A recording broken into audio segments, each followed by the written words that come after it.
Hey, it's Robbie. Remember this?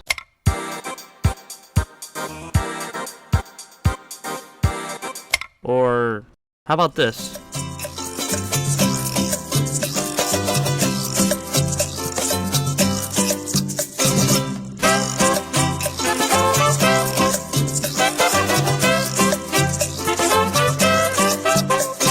Don't worry, if you don't know who or what I'm talking about, it's not your fault.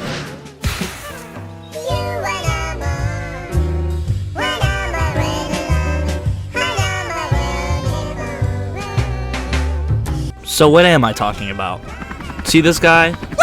Well, he goes by Rayman. Brainchild of this guy, Michael Ansel.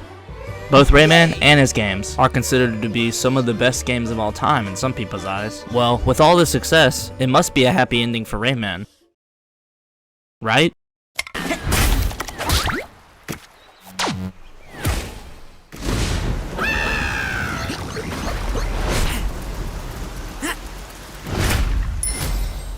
See this sentence on screen? For many fans of Rayman over the years, this was the final straw. Really? You guys are gonna degrade Rayman to a mobile franchise now? Seriously, when are we gonna see Rayman back on bigger platforms? I loved Rayman. I guess you should subscribe. You should subscribe and hit the notification. Music levels and the hate comments. I'm like secretly implanting levels. Like hardly even. Just so guys, we're done with the voice thing. What did you say? I said we're done with the voice thing. Yeah. You guys can go home.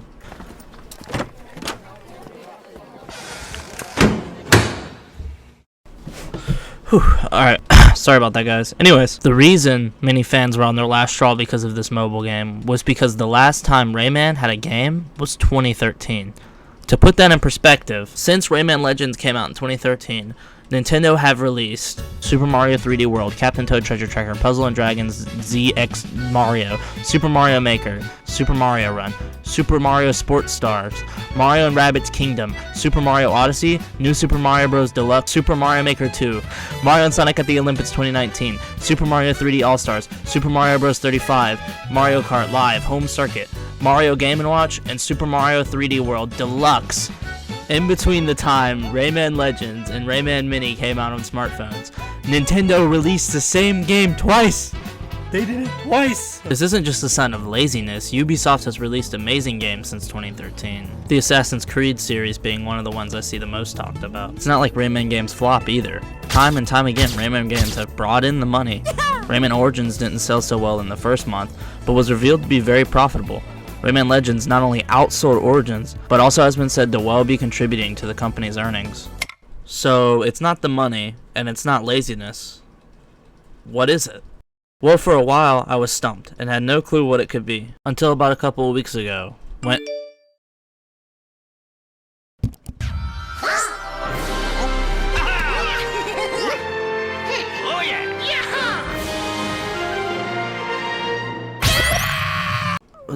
Mario, Rayman, what?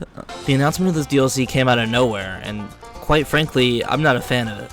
If you thought the mobile game was the final straw, this takes the cake. But to get back on the point of why Ubisoft is ignoring Rayman, when I first watched this trailer, I think it finally clicked in my head why Ubisoft had been ignoring Rayman for the past couple of years.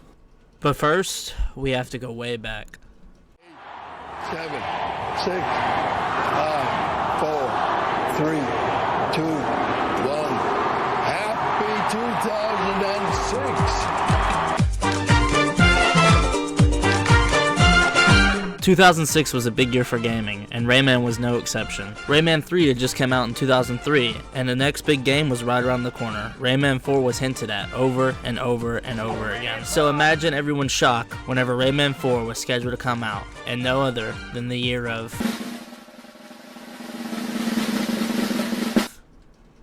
It got cancelled and replaced with something else. Look, I don't want to talk about these things as much as the next guy, but rabbits are very important to Rayman's history. It all started with concept art for Rayman 4 depicting angry-looking rabbit guys. Little did we know, these would then spin off into their own series of games, meeting Mario. Hell, they even got their own TV show. Look, I'm not here to make an argument about whether rabbits are good or bad. What I will say, it is interesting how Ubisoft decided to handle the release of Rabbids. I mean, it's very strange that the first game that came out of them was featuring Rayman. They were sticking these new characters with a past character that people could relate to, such as Rayman, so that it would sell well. This is actually a fairly common practice.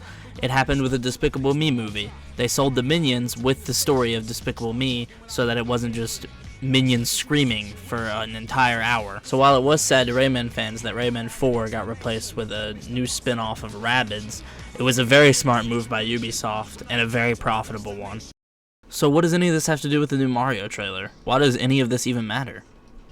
Well, that's because this trailer as a whole is kind of just a spit in the face of Rayman. He was once the host of these games, and the Rabbids came as the co-stars. Now, he's the side character that no one cares about. Ubisoft is treating him as if he's new, shiny, and unheard of, when the truth is, people have been wanting Rayman back for years. He's not new and shiny, he's old, and people love the fact that he's old. Maybe this trailer is the step in the right direction Rayman needs. Who knows? Maybe people will appreciate him again, just like they did with Rabbids.